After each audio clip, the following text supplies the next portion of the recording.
Hello every one, ഇന്നത്തെ ക്ലാസ്സിൽ നമുക്ക് ടെറിസിൻ്റെ റൂട്ട് അനാറ്റമിയെ പറ്റി പഠിക്കാം.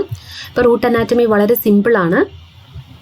റൂട്ട് അനാറ്റമി നമ്മൾ നോക്കുമ്പോൾ അതിനകത്ത് 4 മെയിൻ പോർഷൻസ് ഉണ്ടായിരിക്കും: epidermis, cortex, endodermis and steel.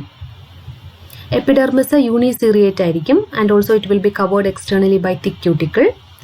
Cortex രണ്ടായിട്ട് തരംതിരിക്കാം നമുക്ക് റൂട്ടിൽ, അതായത് ഔട്ടർ കോർട്ടെക്സും ഇന്നർ കോർട്ടെക്സും.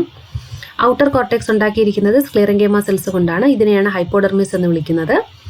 ഇന്നർ കോർട്ടെക്സ് ഉണ്ടാക്കിയിരിക്കുന്നത് പാരൻഗേമ സെൽസ് കൊണ്ടാണ്. പിന്നെ റൂട്ടിലെ സ്റ്റീൽ എന്ന് പറയുന്നത് പ്രോട്ടോസ്റ്റീലാണ്. പ്രോട്ടോസ്റ്റീൽ എന്ന് പറയുന്നത് വളരെ പ്രിമിറ്റീവ് ആയിട്ടുള്ള ഒരു ക്യാരക്ടറാണ്. പ്രോട്ടോസ്റ്റീൽ എന്ന് പറഞ്ഞാൽ എന്താണ്? പിത്തില്ലാതെയുള്ള സ്റ്റീലാണ്. അപ്പോൾ സെൻറ്ററിൽ പിത്തിന് പകരം സൈലമായിരിക്കും കാണുന്നത്. സൈലത്തിന് സറൗണ്ട് ചെയ്തുകൊണ്ട് ഫ്ലോയും കാണും. ഇങ്ങനെ കാണുന്ന സ്റ്റീലിനെയാണ് പ്രോട്ടോസ്റ്റീൽ എന്ന് പറയുന്നത്.